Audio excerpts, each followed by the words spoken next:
Olá pessoal, na aula de história de hoje nós vamos aprender sobre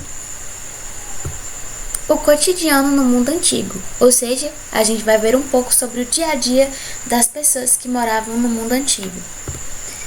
Bom, antigamente as pessoas elas organizavam seu cotidiano entre as atividades domésticas, religiosas, entre o trabalho e também entre o lazer.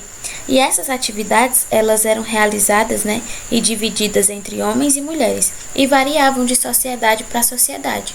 Nessa aula de hoje, nós vamos aprender um pouco sobre como isso acontecia, como o cotidiano acontecia nos povos mesopotâmios, egípcios e também nos gregos. Vamos ver um pouco sobre como era a vida doméstica na Mesopotâmia. As casas na Mesopotâmia, além de serem espaços de convívio e de moradias, elas continham também espaços de culto aos ancestrais, além de também conterem objetos e espaços que eram considerados por eles sagrados. Outra coisa que eu quero destacar para vocês era a diferença entre mulheres ricas e mulheres pobres. As mulheres ricas, elas quase não trabalhavam, já as mulheres pobres, elas exerciam trabalhos como a produção artesanal e com cerâmica e também com teares. E aqui eu trouxe essa foto que ilustra aí como eram construídas as casas na Mesopotâmia antiga. Bom, e a vida doméstica no Egito? Onde eles viviam? No Antigo Egito, as pessoas elas viviam em pequenas vilas. E as casas como eram? Eram simples e haviam espaços de culto aos deuses. Eles também realizavam atividades essenciais à alimentação. Eles produziam pão, cerveja, entre outros alimentos. E essas tarefas, que eu já falei que eram realizadas por homens e por mulheres, também eram divididas. Por exemplo, os homens eles faziam essas atividades essenciais relacionadas à alimentação. Eles produziam pão e cerveja também, entre outros alimentos. Eles caçavam e também havia jogos com os quais eles se divertiam. Eles gostavam muito dos jogos de tabuleiros. E aqui eu trouxe essa imagem aqui que ilustra para vocês aí um pouco como era a organização das casas no Antigo Egito. E as mulheres, pessoal, no Antigo Egito? Bom, as mulheres no Antigo Egito, elas também realizavam, atividades essenciais relacionadas à alimentação. Elas também estavam envolvidas na produção do pão, da cerveja, do cultivo, entre outras práticas. E isso acontecia porque elas tinham, liberdade aí de exercer as mesmas profissões que os homens. Mas essa liberdade ela vinha com restrição. Por exemplo, elas não podiam ocupar funções ligadas ao Estado, mas elas não sofriam restrições para aparecer em público ou em cerimônias religiosas. E elas também podiam administrar bens, vender os bens familiares, vender e comprar propriedades e até controlar o comércio. E a vida doméstica na Grécia Antiga, pessoal? Como era que acontecia? Bom, as casas na Grécia Antiga, a maioria tinha espaços comuns, como o pátio, interno, os depósitos e também havia dormitórios. E as divisões, pessoal? Existiam também divisões entre espaços destinados a homens e as mulheres. O local destinado aos homens chamava-se de Andron. Lá os homens se reuniam para cantar, conversar e até ouvir música.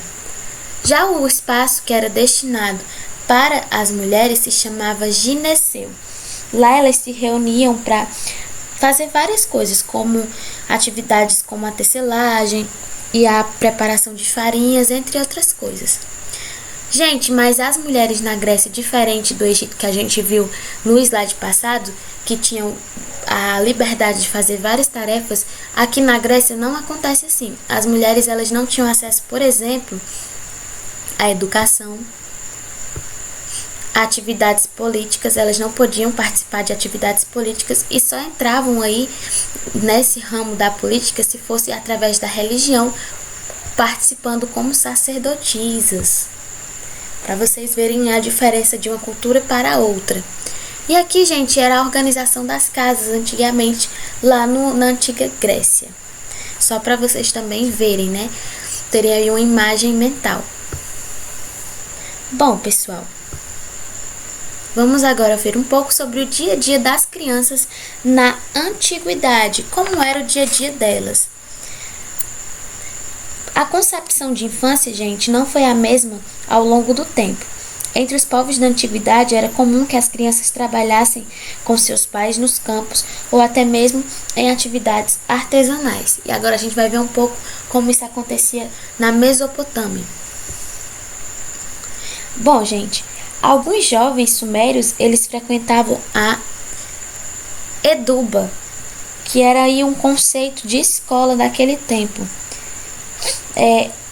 Lá eles aprendiam o ofício da escrita. Bom, gente, a formação ela demorava muito tempo, eram anos, e por isso começava muito cedo. E lá os alunos tinham aula de astronomia, de matemática e também de literatura. Só que as aulas eram muito rígidas e levavam muitas horas do dia. E no Egito, como acontecia? As crianças também ingressavam cedo no mundo do trabalho. Elas podiam aprender tanto o ofício dos pais, caso os pais fossem artesãos, elas poderiam aprender o ofício de artesãos, entre outras coisas, né? Ou elas poderiam aí virar escribas, né? Escribas da cidade lá. E o lazer delas, gente? Para se divertir, as crianças egípcias, elas brincavam de bola de couro, carrinhos, peões, bonecos, entre outros tipos de brinquedo. Inclusive, algumas escavações arqueológicas, elas encontraram aí vestígios de jogos de madeira, para vocês verem como eles tinham criatividade aí para se divertir. E aqui, gente, eu trouxe algumas imagens que ilustram aí como era aí as crianças tanto do Egito, para vocês verem, elas aprendendo aqui o ofício dos pais, e aqui da Mesopotâmia, gente, sendo aí participando da Eduba, que era o tipo de escola, né, o conceito de escola que nós conhecemos hoje naquele tempo. E as meninas e os meninos em Esparta e Atenas? Bom, gente, em Esparta, né, a cidade da Grécia Antiga, a concepção de infância estava ligada às obrigações cívicas. As crianças elas iam para a escola aos 7 anos. E a diferença de meninos para meninas? Bom, os meninos eles deixavam a casa dos pais para receber uma educação voltada para a guerra. O treinamento era muito difícil e eles só voltavam para casa quando ingressavam na vida adulta. Já as meninas recebiam desde a infância um rigoroso treinamento físico e psicológico, porque esperavam que elas fossem, né, se tornassem mães de guerreiros que no futuro serviriam a Esparta. E em Atenas? Bom, em Atenas, os meninos, né, de famílias mais ricas, eles recebiam educação formal, ou seja, eles aprendiam a ler, a escrever, a recitar poemas e até mesmo a cantar ou tocar um instrumento musical. Já as meninas, pessoal, eram educadas para a vida doméstica e para a maternidade, e elas aprendiam a afiar, a tecer, a cozinhar e ainda brincavam com bonecas, claro, né? Para vocês verem aí como era diferente o tratamento aí de uma cultura para outra. E aqui, ó, gente, é outra imagem aí que ilustra como as crianças eram aí naquele tempo de Esparta e Atenas e tudo mais. Bom, vamos recapitular um pouco, pessoal. A presença, se vocês perceberam, né, durante todo o slide, a presença das mulheres e as funções que elas tinham na sociedade variam, né, de sociedade para sociedade. O que isso quer dizer, gente? Bom, quer dizer que enquanto em algumas sociedades as mulheres elas tinham maior abertura à vida pública, em outras a presença dela raramente era aceita. E agora nós vamos ver aí as conquistas, porque vocês sabem, né, que nós mulheres, o nosso espaço no mundo tem sido acrescido aí, a gente tem conseguido um espaço maior, uma liberdade maior de expressão ao longo dos anos, com a luta de muitas mulheres que realmente aí se empenharam em buscar esses nossos direitos. E aí eu trouxe um mapa para vocês, uma linha do tempo para vocês, que vai falar um pouco sobre essas conquistas. Vamos lá. Em 1827, nós ganhamos o direito, conquistado, o ingresso às escolas. Em 1852, nós conseguimos criar o primeiro jornal feminino. Em 1879, nós conseguimos acesso às faculdades. Já no primeiro, em 1910, foi criado o PRF, que era o Partido Republicano aí Feminino. Foi o primeiro partido estabelecido aqui no Brasil, puramente feminino. Em 1910, ou melhor, em 1932, o direito ao voto, gente, que isso aí foi um dos mais importantes aí momentos para as mulheres aqui no Brasil. Em 1962, nós conseguimos aí criar o estatuto, aprovar o estatuto da mulher casada. E nesse estatuto que dizia que a partir da lei sancionada, as mulheres não precisavam mais da permissão do marido para trabalhar, além de passarem a ter direito à herança e também a chance de pedir a guarda dos filhos em casos de separação. Em 1977, nós também conseguimos a lei do divórcio. Em 1979, direito à prática do futebol.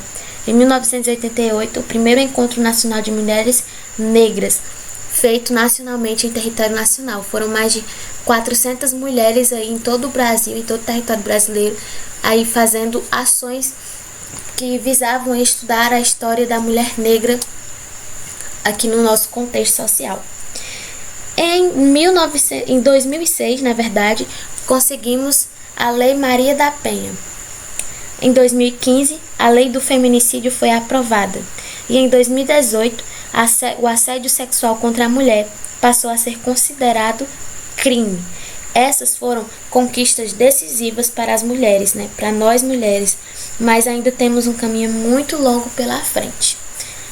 Bom, gente, a aula de hoje foi basicamente sobre isso. Eu espero que vocês tenham entendido aí a importância da mulher, tanto hoje como antigamente, e tenham aprendido um pouco sobre as nossas lutas. Pesquisem mais, pessoal, se informem mais, procurem na internet aí, que tem vastas informações sobre as nossas lutas, sobre também os povos antigos, sobre as práticas que eram realizadas no cotidiano das pessoas. Eu espero que vocês tenham gostado da aula. Até a próxima. Beijos e tchau, tchau.